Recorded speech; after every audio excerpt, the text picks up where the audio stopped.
तो hello everyone, my name is Ram और आप लोग देख रहे हैं माय यूट्यूब चैनल बाय वाला राम। तो आज के इस वीडियो में हम लोग स्पेशली बात करने वाले हैं जंतु में श्वसन नांगे, यानी कि जो जंतु हम लोग देखते हैं अपने आसपास, उन लोगों में श्वसन करने के लिए कौन से अंग का प्रयोग होता है। तो हम लोग बेसिकली जानते हैं कि हम लोग खाना खाने के लिए अपने माउथ का प्रयोग करते हैं, यानी कि अपने मुंह का प्रयोग करते हैं। सूंघने के लिए नाक को, देखने के लिए आंख को और सुनने के लिए कान का प्रयोग होता है। वैसे ही, ठीक वैसे ही हम लोग सांस लेने के लिए हम लोग कुछ एक अंग का प्रयोग करते हैं। जैसे कि हम लोग मानव में, इंसानों में हम लोग अपने फेफड़े के द्वारा श्वसन क्रिया करते हैं, यानी कि सांस को लेते हैं। वैसे ही कुछ और जीव हैं जिनके में किसी और अंग के द्वारा क्या होती है, श्वसन क्रिया होती है। तो आज के इस वीडियो में हम लोग स्पेशली श्वसनांग के बारे में ही बात करने वाले हैं। तो आइए जानते हैं श्वसनांग के बारे में। जंतुओं में श्वसन के लिए कई प्रकार के अंग पाए जाते हैं, जो क्या होता है उनके जीवन शैली और निवास स्थान के अनुसार वो क्या होते हैं, वो भिन्न होते हैं।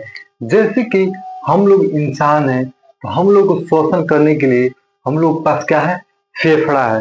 फेफड़े यानी कि लंग्स, जो लंग्स हम लोग क्या करते हैं, O2 को यानी कि ऑक्सीजन को एटमॉस्फेयर से लेते हैं, किसमें, लंग्स में, और CO2 कार्बन डाइऑक्साइड को क्या करते हैं, बॉडी से बाहर निकालते हैं।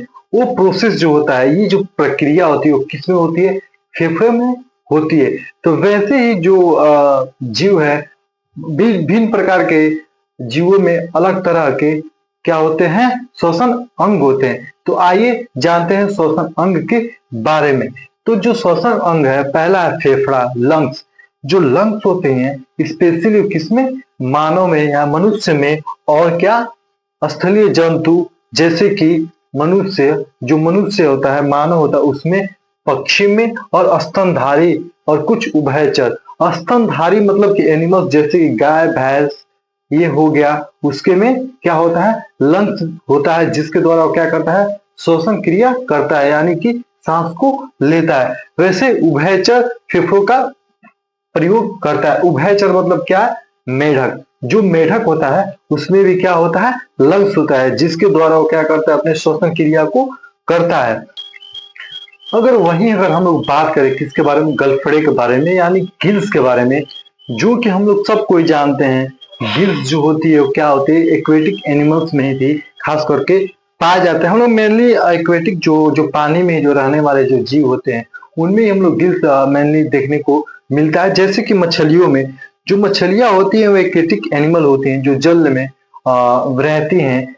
तो उसमें क्या होता है, श्वसन क्रिया करने के लिए, मतलब कि सांस को लेने के लिए उनमें एक अंग पाया जाता है, जिसे हम लोग गिल्स कहते हैं। वो गिल्स के द्वारा क्या करती है, पानी में यानी कि जल में जो डिजॉल्व ऑक्सीजन है, यानी कि जो घुले हुए ऑक्सीजन है, उसे क्या करती है, गिल्स के द्वारा ग्रहण करती है, लेती है, और पूरे बॉडी को क्या करता है, प्रोवाइड कराती है। तो आइए जानते हैं गलफड़े गिल्स जलीय जीव जैसे कि मछलियां। मछलियों में क्या होता है, गिल्स होता है, जिससे क्या करती है, वो श्वसन क्रिया को करती है।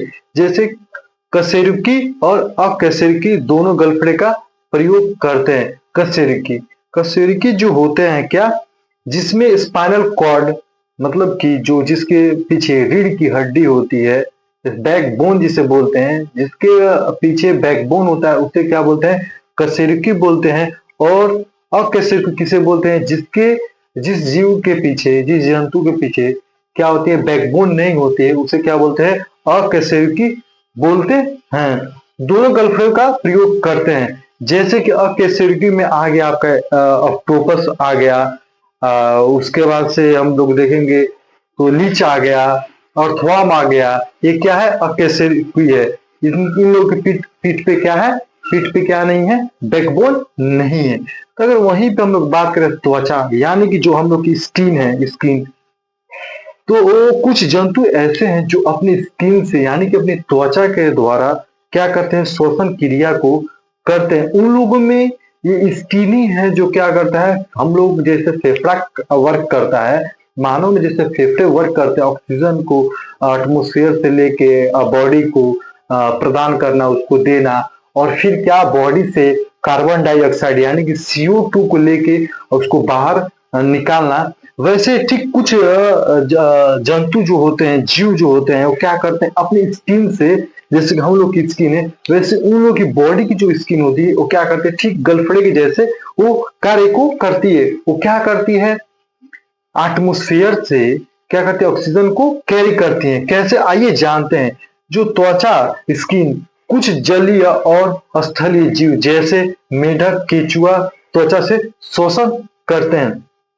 जैसे कि हम लोग बात करें, जो मेढक होता है ना, वो भी क्या करता है अपनी स्किन यानी कि अपनी त्वचा से क्या करता है शोषण क्रिया को करता है। जब मेढक, कभी कभी हम लोग देखे हैं कि बरसात जब आती है तो कुछ मेढक क्या करते हैं पानी में रहते हैं, पीले पीले कलर का। हम लोग बहुत बरसात के मौसम में अक्सर ये देखने को मिलता है।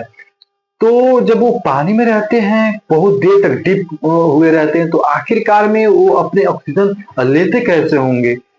उन लोगों के पास तो कोई ऐसी संरचना है नहीं, कोई ऐसी अंग तो है नहीं। तो वो लोग क्या करते हैं अपने त्वचा के द्वारा क्या करते हैं ऑक्सीजन को, उसमें जल में रहते हैं तो उसमें क्या करते हैं अपने स्किन के द्वारा श्वसन क्रिया को करते हैं। लेकिन जब बरसात का मौसम जब चला जाता है, मानसून जब खत्म हो जाती है, तो वो मेढक पानी से क्या करते हैं, पानी से बाहर आते हैं, मतलब कि किस पे, जमीन पे आते हैं। तो वो अपना क्या करते हैं शोषण करने के लिए क्या करते हैं